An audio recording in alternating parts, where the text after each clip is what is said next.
बिस्मिल्लाहिर्रहमानिर्रहीम।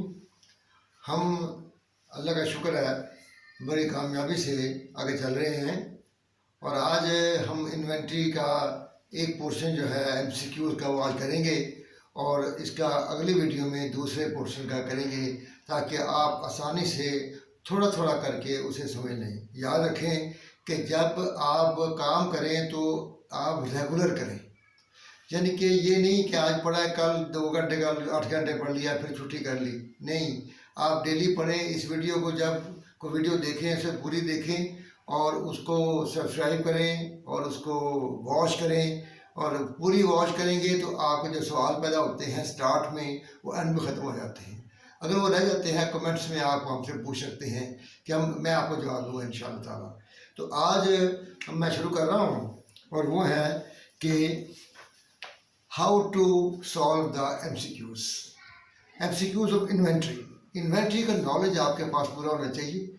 उसके बाद मैं कोशिश करूंगा कि उसकी रिवीजन होती रहे साथ साथ। तो पहला क्वेश्चन है पेज नंबर 238 पर कि gross profit will result. What is gross profit? पहली बात यह है कि कब ग्रॉस प्रॉफिट मैदान में आएगा कि ग्रॉस प्रॉफिट उस वक्त आता है जब आपके पास दो चीज़ें हों। ग्रॉस प्रॉफिट का मतलब क्या है? Sales revenue minus cost of goods sold, यानी कि this is the comparison between the goods sold at price and goods sold at cost, which is the difference is profit. If the sales revenue is more than cost of goods sold, it is profit. If it is less, it is loss. तो ये दो चीज़ें gross profit का हिस्सा हैं, यानी कि कौन चीज़? Sales revenue and cost of goods sold.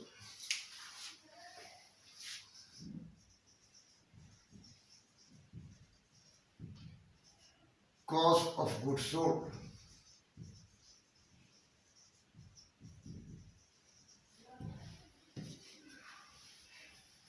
तो ये दो चीज़ें हैं। अब वो सवाल में कहता है जी कब रिजल्ट में आता है? When the result is gross profit, जबकि आप इसमें ढूंढेंगे when sales revenue is more than cost of goods sold. तो इसमें ये ऑप्शन जो है यहाँ पे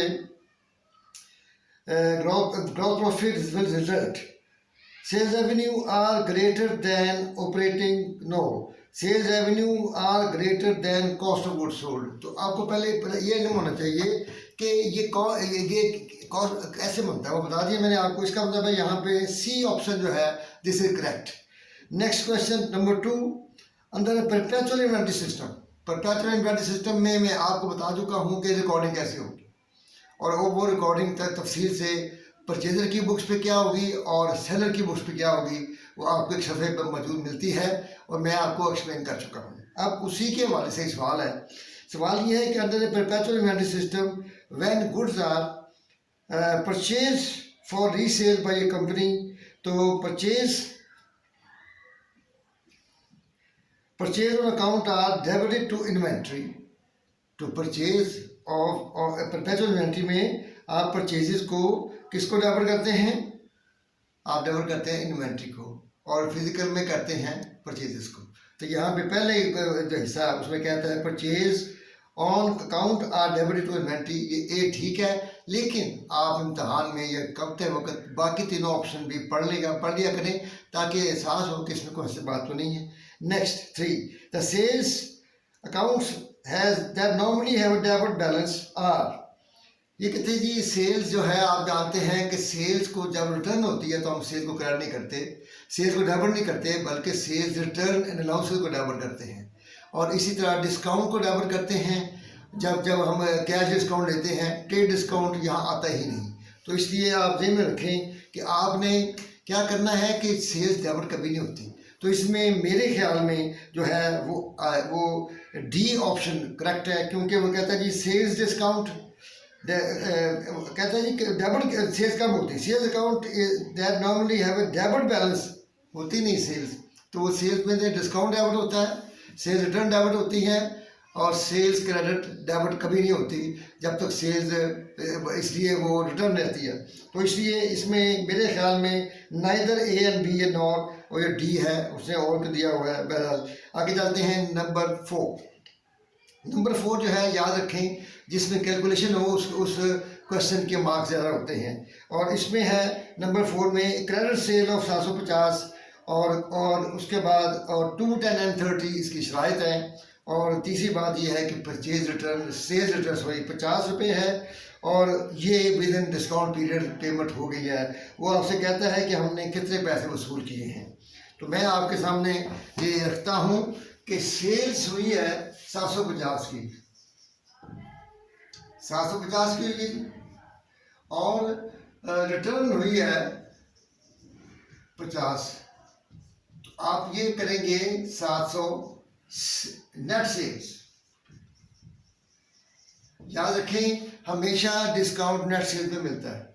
अगर ये सेल रिटर्न हुई हो तो फिर निकालने के बाद ये रिटर्न अलाउंसेस भी माइनस करके, तो ये इसके बाद 2, 10 एंड 30 शर्त क्या है? 2, 10 एंड 30 का मतलब आपको बता चुका हूँ कई दफ़ा 2% विद इन डिस्काउंट पीरियड और 30 डेज में पूरी पेमेंट करनी पड़ेगी। तो आपने यहाँ इसका लेना है डिस्काउंट, ये है कैश डिस्काउंट और ये रिकॉर्ड होगा 14 रुपये। तो इसका मतलब 686 रुपये आप वसूल करेंगे, रिसीव करेंगे 686 रुपये। और 686 रुपये जहाँ पे ऑप्शन आती है आप उसे ओके करें, वो है जी B option. B option okay है। तो इसके बाद हम चलते हैं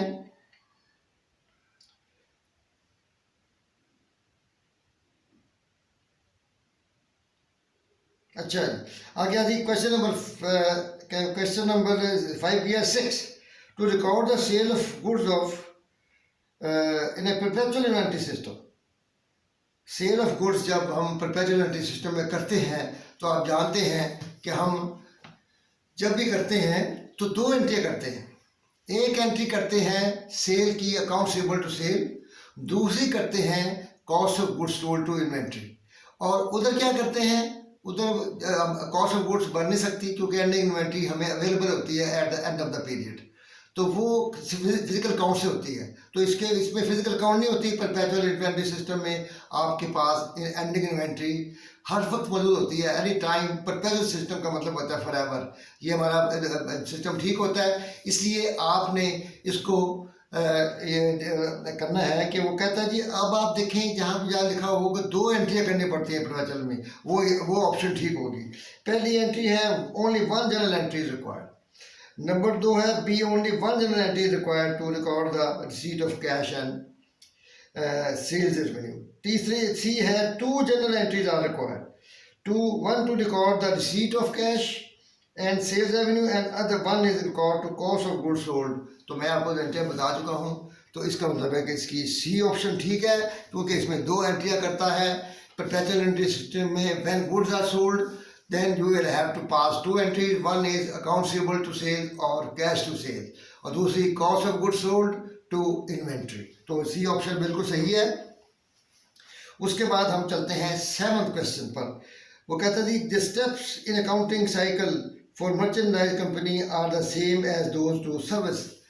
देखें बात ये है कि जिस वक्त आप सर्विस और मर्चेंडाइज का मुकाबला करते हैं तो मर्चेंडाइज इन्वेंट्री जो है उसमें आप जानते हैं उसकी डेफिनेशन क्या है कि goods purchased in a ready position, in a ready form and those are sold. In other words, in simple word we can say that we purchase a ready made goods for resale. तो उसमें inventory बच सकती है, लेकिन services में हमारी main काम जो है वो सर्विसेज है। सर्विसेज की एंडिंग इन्वेंट्री नहीं होती, तो इसलिए जब सर्विसेज की एंडिंग इन्वेंट्री नहीं होती तो इसको अब सवाल को समझने क्या कहता है। The steps in the accounting cycle for the merchandise inventory are the same as those of service नहीं है, बल्कि हम एंडिंग इन्वेंट्री जब काउंट करते हैं तो एक एंट्री डालते हैं फिजिकल में ओनली। फिजिकल में क्या एंट्री डालते हैं? Inventory to profit loss account, और अगले साल इसको ओपनिंग बनना होता है तो हम इसको रिवर्स कर देते हैं। ठीक है जी। तो आपको यहाँ पे एक एंट्री डालनी पड़ेगी। सर्विस कंपनी में आपको एंट्री डालने की ज़रूरत नहीं है। तो closing entry are not required for a merchandise inventory, required है, ठीक है। Post closing trial balance is not required. Additional adjusting entry for inventory may be added to the merchandise inventory. तो इसका मतलब है कि ए ऑप्शन में वो कहता है कि एक कंडीशनल एंट्री डालनी पड़ती है आपको साल के आखिर पे when you count the physical count कर लेते हैं तो आप उसकी एक एंडिंग अपना एंड ऑफ द ईयर एक एंट्री डालते हैं, जिससे एंडिंग इन्वेंट्री वजूद में आती है। जब एंडिंग इन्वेंट्री हमारे रिकॉर्ड में आती है तो तब हम कॉस्ट ऑफ गुड्स सोल्ड बना सकते हैं। ठीक है जी, तो इसका मतलब ये है कि इसकी ए ऑप्शन ठीक है। उसके बाद हम चलते हैं question number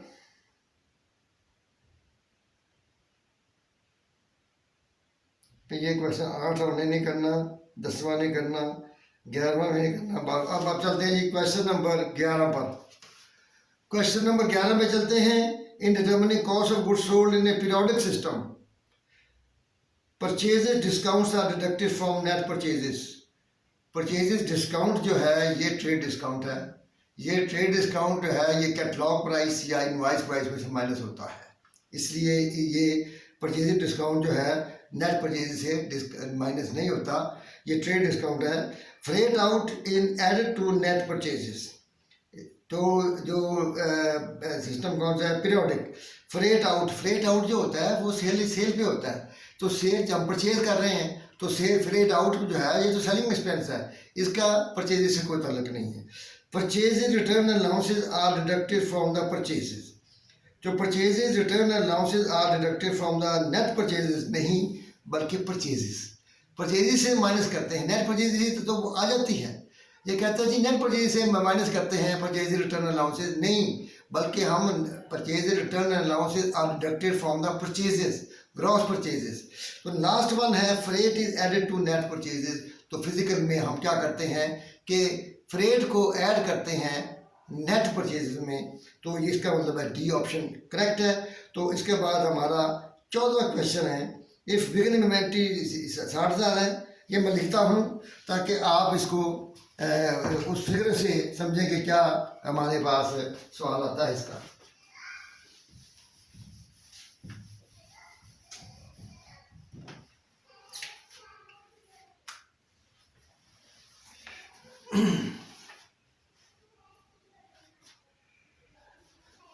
Question 14. Beginning inventory.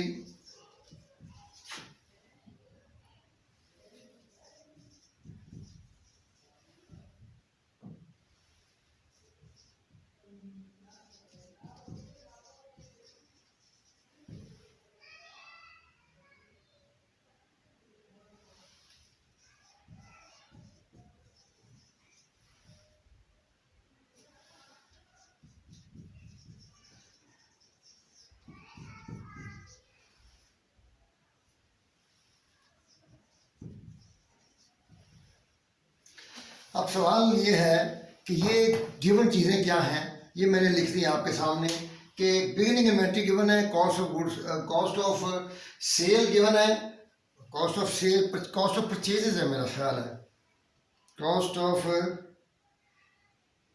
Goods purchase, ये परचेजेस है, ये कॉस्ट ऑफ सेल नहीं है, कॉस्ट ऑफ परचेजेस है।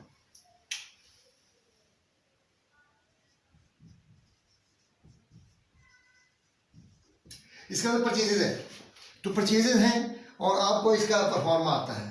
अब वो कहते हैं ये कॉस्ट ऑफ गुड्स सोल्ड कितनी होगी। इसका मतलब ये है कि हम क्या करें, हम ये करें कि इसी सवाल को जहाँ पे हम इसको बिगिनिंग इन्वेंट्री पहले लिख दिए जी और उसके बाद परचेजेज लिखिए, जब जमा कर देंगे तो क्या आएगा,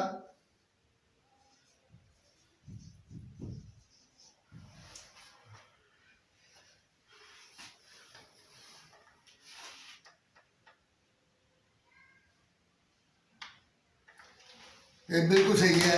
इसको क्या कहते हैं ये भी याद रखेंगे, इसको क्या कहते हैं, इसको कहते हैं cost of goods available for sale.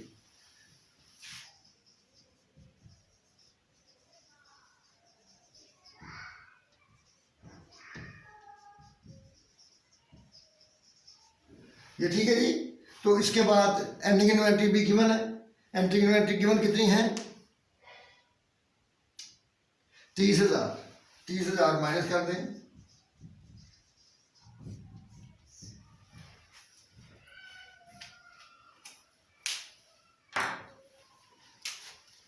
तो ये आ जाएगा 4,10,000। ये है जी कॉस्ट ऑफ गुड्स सोल्ड, ये यही आपसे पूछा गया है।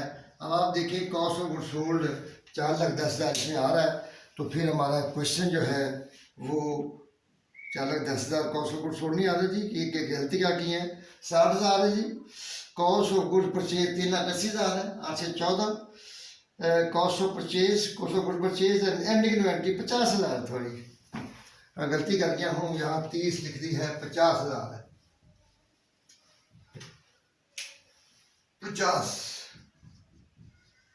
तो इसका मतलब है कि 3,90,000 इसकी जो है कॉस्ट ऑफ गुड्स सोल्ड होगी।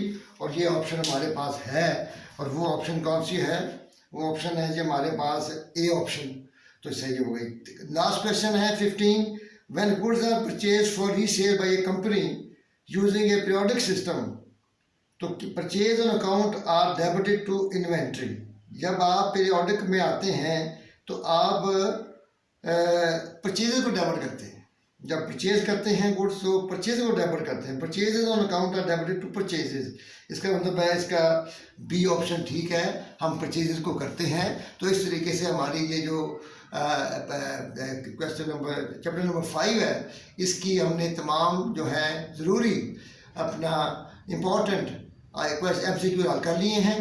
इनको आप देखें, ये 9 क्वेश्चन मैंने आपको कराए हैं और इन्वेंट्री के बारे में सारे हैं, और इसमें आप देखेंगे कि आपका कंसेप्ट जो है मज़ीद क्लियर होगा। और आप इसको याद रखें कि बहुत अच्छी तरीके से करें, क्योंकि इनके और ख़ास तौर पे मैंने कहा है pro forma of cost of goods sold in merchandise inventory आपको याद होना चाहिए, जो ये बना हुआ है। तो इसको आप ज़हन में रखेंगे तो इंशाअल्लाह ताला आपको ये भूलेगा नहीं। याद रखें और आइंदा जो है इसको रिवाइज़ करें, होमवर्क जितना ज़्यादा करेंगे उतना आपके लिए बेहतर होगा। अल्लाह हाफिज़।